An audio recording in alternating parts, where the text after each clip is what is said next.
Welcome back to another episode of Stillwater. I'm Larry, I'm Josh. and today's topic will be about the mind. Yep.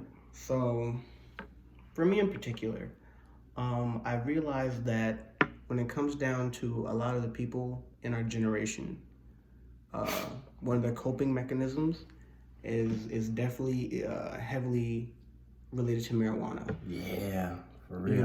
Now that they've legalized it, I mean, for the most part, we've already know that a lot of the people have been doing it way before it was legalized. Yeah. But Chicago forgot it was illegal. yeah, definitely a lot of people didn't care walking on the street smoking in general. But a lot of the peers that I have in my life, they sometimes can't function without being under that type of state of mind when they have to get high the first thing they do in the morning. Yeah. Mental states. I feel like mental states are a real huge part of, the mind and, how we kind of relate to each other, how everything ties in together. Yeah, like a lot of people won't even talk to you in the morning if they haven't gotten their morning blunt. Yep. Or whatever the case may be. Just like coffee. Yeah, just like coffee. You know, it's like a coping mechanism that people use to get through the day.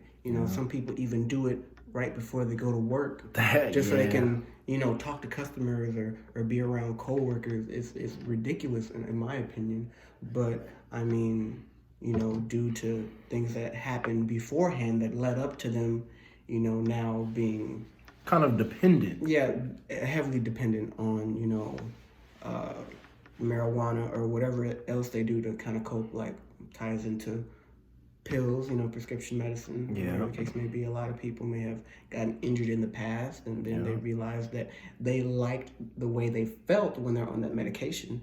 And even when they weren't in pain anymore, they still continued to take it because it made them get through the day a lot easier.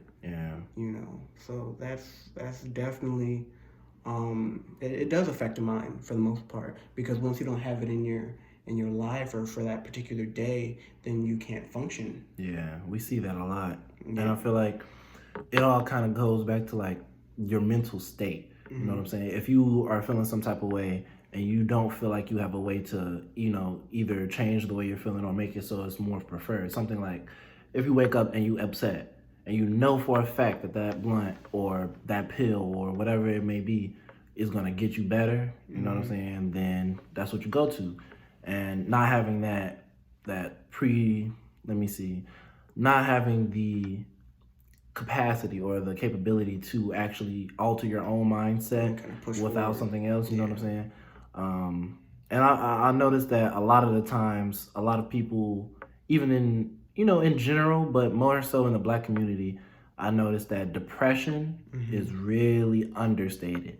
And it's one of the mindsets that takes dominance over a lot of the people, because there's so many different types. You got high functioning, you got severe depression. People don't want to get up out of bed. Don't eat, don't socialize. Right. And then those people, they'll turn to marijuana or they'll turn towards something else to just make them feel better, even if it's only for a minute. Yeah, something a lot more dramatic than just marijuana. Right. But with that being said, there's short term and then there's like long term. And I mean that in the sense of mental states. Like, depression is something that can last right after an event or right from birth. You might be predisposed to just extreme sadness. That might be your set point.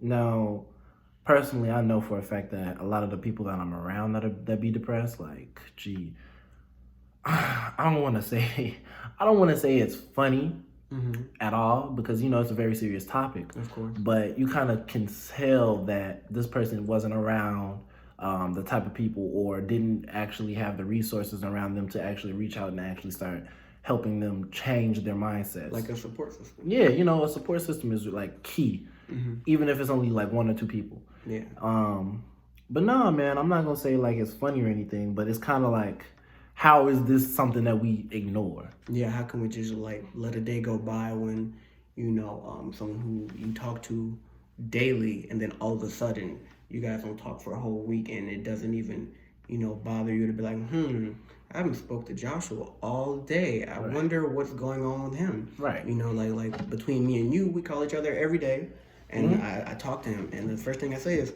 how you feeling so far? How's your morning going? You let me know. It's much more like a mental stability check-in. Yeah. Like for the mindset, I think it's really important that you actually keep it as not necessarily the thing that you obsess over, but I feel like it should be something that's kind of like a focus, one of the focuses in your life, because you can see it trickle down into a whole lot of different things, like having you're depressed or you just want to feel something, then people automatically will turn to drugs or some other thing to just help change their minds or their mindsets. But I don't want to get too sad or nothing. You feel me? I mean, I've witnessed, or I've actually been a victim for the fact that it can definitely change your work performance, your social life, your health. You start to act different, talk different, and then people can tell when they speak on the phone with you that you don't have the same energy that you would usually have. The crazy thing is it could be so low key. Yeah, you know what I'm saying? You'll be sitting there like, hey, you know what I'm saying? You'll hide it from yourself. It'll be like a subconscious switch. You'll be sitting there like, you know what? I made plans to go out, but I'm finna stay in this bed. Yeah. I'm finna hug these sheets. Finna eat me some peanut butter or whatever. And I'm finna order food all day. Hell yeah, bro. Yeah. Bro. I know personally for me, I'll turn to food in a heartbeat. Oh, most definitely. Make me feel, bro, a fat, greasy, sloppy burger with bacon and bro, don't even look. Yeah, and then after that, you're not going to want to get out of bed in the first place. Definitely not. Because now you're full, you're fat, and you are $15 in the negative now. Oh, yeah. Because you've bought the combo meal and... Grubhub hurts my feelings with the delivery fee. That'd be like the whole cost of the meal. Yeah. Like, bro, what is this nigga doing? Is he going like out of town to get my food or like? Yeah, I mean, literally, it's down the street, but we helping them pay for child support. Yeah, anyway, for sure. But So when it comes down to the mind state, there's a lot of things that do affect it, pertaining to your social life as well. You don't even have to be on any particular drug, or you don't have to be diagnosed with depression. But the people around you, like your parents, you might be in a relationship, or your friends might maybe like bring you down, not give you like the energy that you need in life to flourish and to kind of give you some type of some not necessarily even guidance, just a boost. Yeah, a boost of some type of good energy, to kind of keep you afloat, to something that keeps you going throughout the day. It definitely does help, because the people that you surround yourself around will definitely, it'll kind of rub off on you. Yeah. But nah, bro, honestly though, like when you come in from a day of work or something of the sort, like what's one of the main things that you do? Because I know I'll hop on the game, maybe eat something. I know I like something sweet. I prefer something sweet, like whether it even be like a PB&J. But I noticed that a lot of the times I be getting fritters, like apple fritters. Oh, Jesus. Well, for me in particular, like one thing that kind of keeps me going is not necessarily food. Oh, yeah? It's actually to brush my hair. Like to maintain my waves. It's definitely, I guess you could say, like a coping mechanism. It gives me enough time to think, to be isolated by myself, gives me a time to self-evaluate my next decision, the next move I'm going to make, while also, having anyone bother me. It's not really tedious. It's not, anything that's putting a lot of stress on my mind or my body. I'm just in the bathroom, just brushing my hair, doing something that, keeps me calm. I might listen to some music or a podcast or, watch YouTube or something that kind of keeps me in the loop of what's really going on. And, it can also be as a distraction. Yeah. To kind of help me clear my thoughts or... That's really where I feel like video games have kind of started to, I wouldn't say they're negatively affecting me, because at the end of the day, like I'll play a video game for like a couple of hours and I'll feel a whole lot better. But I know for a fact that I kind of became dependent somewhere like 6 years ago. You know what I'm saying? Because it was like a whole lot going on. Being a preteen, not only are you changing, but you got stuff around you changing. Shut down. People don't want to talk to you no more. Yeah, the family at home might be all over the place. Yeah. Your dad don't want to be there no more. Your mom acting up. Yeah. Talk about some acting up. Acting up. But nah, G, like honestly, it's like I don't want to say I'm dependent, but I notice that I use it a lot of the times as an excuse for, hey, I need some time, instead of actually saying like, hey, look, leave me alone. For the most part, I can definitely relate to that because there was a portion of time when, like, after my mom had passed, I was always known for keeping up with my hair. Yeah. But after a while, I stopped brushing, and then I realized that, like, after I stopped brushing my hair, did you feel worse? I did feel worse because I knew that there was something that I wasn't doing right. Okay. I felt like I was missing out on something. Like for those people who don't get their daily blunt, or whatever the case may be, it made me want to be really antisocial. It made me feel even worse, knowing the fact that there's nothing that I can do about it at that moment. You know. So it's like whenever you do something that's even if it's something that you don't even really notice, like a lot of the people, like again, our peers who wake up in the morning need a blunt, like they don't notice that.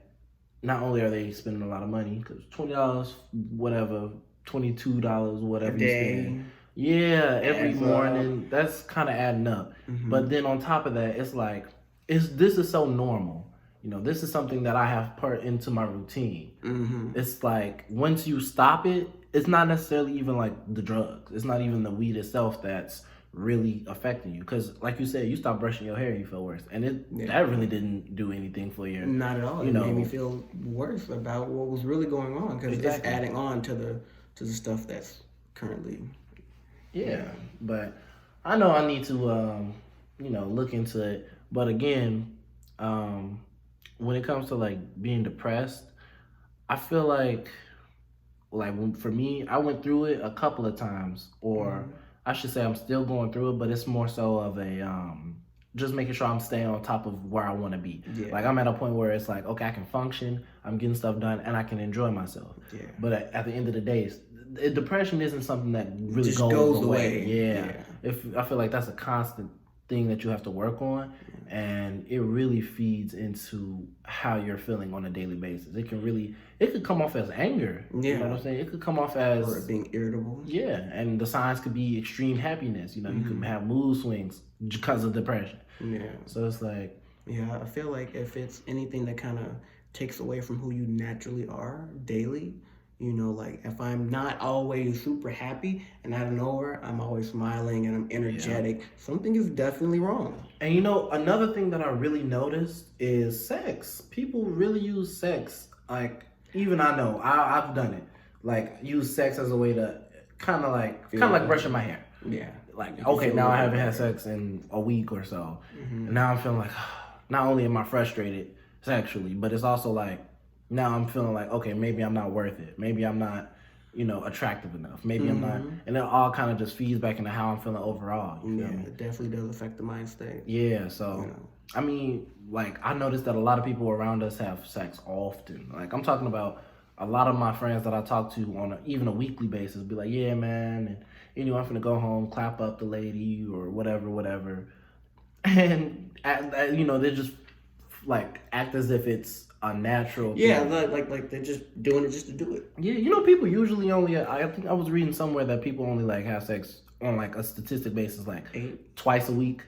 Yeah, so like probably like 8 times out of the month. Yeah, that's ridiculous. And for the most part, like in some people's eyes, that's not enough. I personally, maybe it's just because of like my bias. I might be speaking from a biased perspective, but I feel like sex is not only important for like your relationship, but I feel like it's also a part of your mental state too, simply because of the fact that, yeah, it is something you can become like dependent on. Yeah. But maybe like 12 or 13 times in a month won't hurt.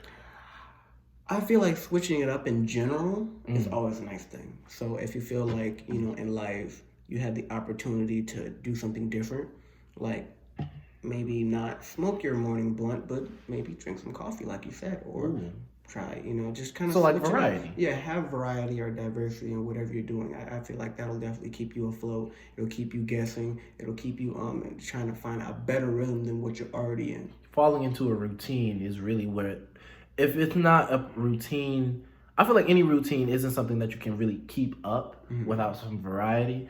And if you fall into a routine where in which you're starting to become dependent on anything, you kind of have to watch it. Yeah, you know what I'm saying? Especially if it's not lending any aid. Yeah.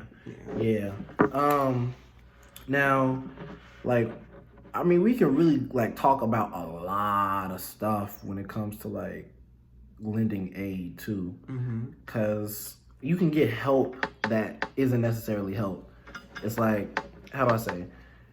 Somebody can be trying their best to help you, but like, I know for a fact that not every person that's depressed, right? For example, not every person that's depressed needs a up talk, or you know, not everybody that's depressed needs. Yeah, you don't have to really force them out of bed. You know, it's different by each person. You know, however you got to work with them. So somebody might be trying these things. The person that's affected by whatever is going on might, you know, reciprocate like, okay, yeah, I feel better. Yeah.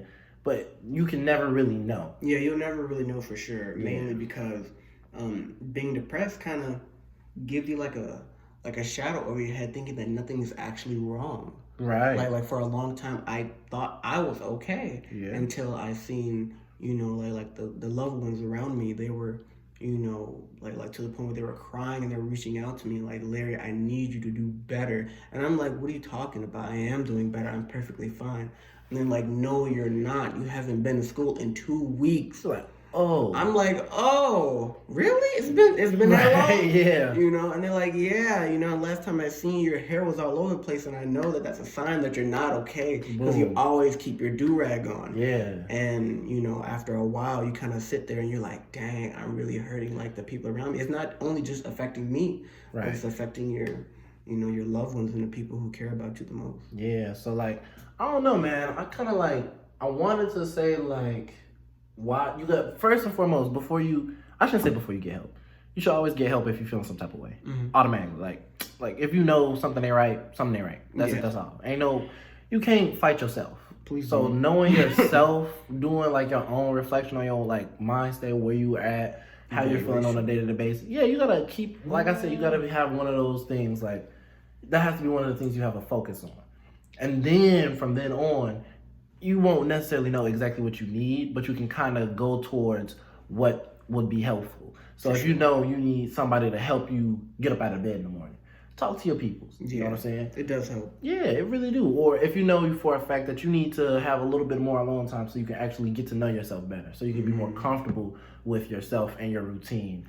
Like, analyze yourself and then go ahead and let people know, because then people will be better able to help you. Yeah, I mean, this kind of ties back into what I was talking about, like when you have someone who calls in and checks on you, and asks you how you're doing, it allows you to sit back and think to yourself, like, how am I feeling today? Yeah. Well, and then you start to analyze and put all the pieces together, and then you're like, well, this happened today, and that's why I feel like that, and this, that, and the third, and now, you know, but before you know it, you've pretty much broken down how you felt, and it definitely gives you like a sense of relief. It's not all, you know, crammed in your brain. You know, you can actually talk about it. It's like, it's kind of like relieving the stress before it kind of builds up. Yeah. You know, and then it kind of allows you to kind of sit back and be like, all right, well, how am I going to fix it?